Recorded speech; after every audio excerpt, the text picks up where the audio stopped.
Today we'll be entering into Chapter 18, Section 2, which is a very close look at cultural blending. And then the example that we're going to use is going to be of the Safavid Empire.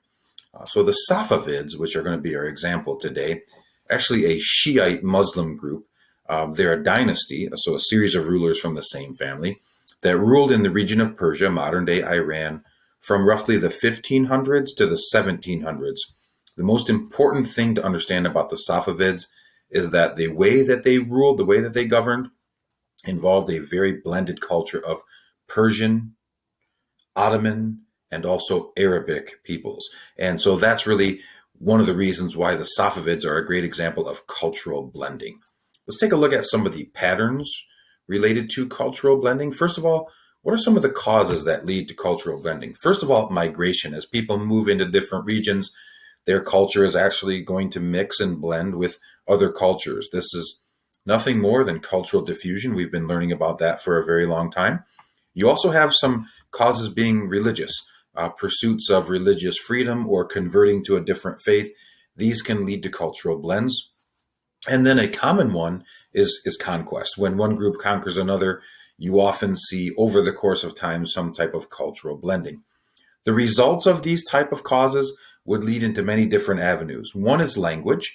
You generally see a mix or a blend of multiple languages.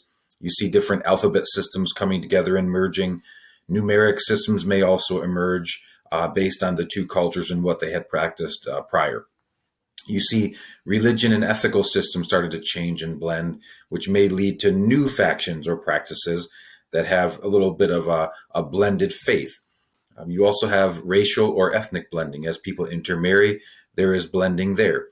Art and architecture, cultural styles and blending of the arts may be noticeable in construction of buildings and design of structures. There is a very important chart, page 513. It talks about cultural blending. So, for example, in the United States around 1900, we had cultures of the Europeans, Asian cultures, Caribbean cultures. One of the reasons why we have this interaction is migration and also the sought after religious freedom, which the country of the United States offers, and some results. Cultural diversity. The country of the United States, starting around the 1900s, became much more culturally diverse. Different groups coming from Europe, like Irish, German, coming in, blending, mixing Hungarian, Polish. These are some of the factors that brought in this cultural diversity. You could also look at Russia. We learned about them in the past with, you had Christians, Byzantines, and Slavic peoples coming together. We had some religious conversions that were taking place, starting with Princess Olga. And then you have Eastern Orthodox Christianity and Russian. The idea of the Russian identity also become a major part of this. Okay, so these are some examples. This chart's on page 513. That's a really important study tool for you to get ready for anything related to chapter 18. Now we're going to take a more specific look at the Safavids and how they had cultural blending and some of the things that they accomplished. So the Safavid Empire, which is a land-based empire, originally started as an Islamic brotherhood led by the founder named Safa al-Din. Eventually, this group transferred into becoming Shia or Shiite Muslims. Their focus was actually to build military strength, and that military strength came from a young ruler named Ishmael. Ishmael was actually a 12-year-old ruler of the Safavids. He conquered most of modern-day Iran and then became known as the Shah or king, and he made Shiite Islam the official religion of the region. As he grew up, he became a religious tyrant in that any person that did not convert to Shiite Islam was actually put to death.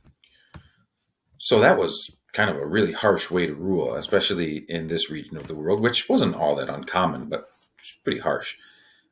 He was eventually defeated, though, by the Ottoman ruler Selim the Grim, who we learned about in section 1 in the Battle of Calderon in 1514. Then his son Tahmasp became the next ruler. What we'll take a look at next is the Safavid Golden Age. Anytime we talk about a golden age, this is the time of an area of most prosperity. So for the Safavids, the golden age was the late 1500s. It was led by Shah Abbas, who became the ruler in 1587. He reformed the military and also the civilian life. He started to copy the way of the Ottomans in using artillery in the military. He also made government changes which would lure European merchants into trading with the Safavid peoples. Also, one of the things that happened that really helped facilitate that trade was the movement of the capital city. He created Esfahan as the new capital of the Safavid Empire. It's located in modern day Iran. It's still a city today. You can look it up on any map. Finally, we'll take a look at some art. Chinese artists were brought into Esfahan, and they worked with Safavid artists to create metal, paintings, calligraphy, glasswork, tile, and also pottery. These items and concepts were used in mosques, palaces, and also marketplaces throughout the Safavid Empire. One of the things that the Safavids are really most well known for are carpets. You probably have heard of like the expensive Persian rugs. Maybe some of you have one in your home. But Persian rugs became a hot commodity. They were basically being manufactured by the Safavids. They turned basically carpet weaving into a national industry, which really increased their economic scope and then helped them govern better. This is what creates the Golden Age. Eventually, though, the Safavids would go into a decline due to poor leadership. Shah Abbas, he was a good ruler. He led into this Golden Age, but he, like some of the leaders that we learned about in the past in this region, killed off or blinded his most able sons because he saw them as direct threats to taking over the throne while he was still alive.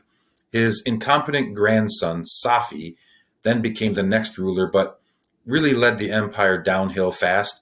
Later, a ruler named Nadir Shah started to expand the empire again in 1736, but he treated the people so poorly and was so cruel to his own warriors that one of them assassinated him. After this assassination in 1747, the Safavid Empire basically fell apart.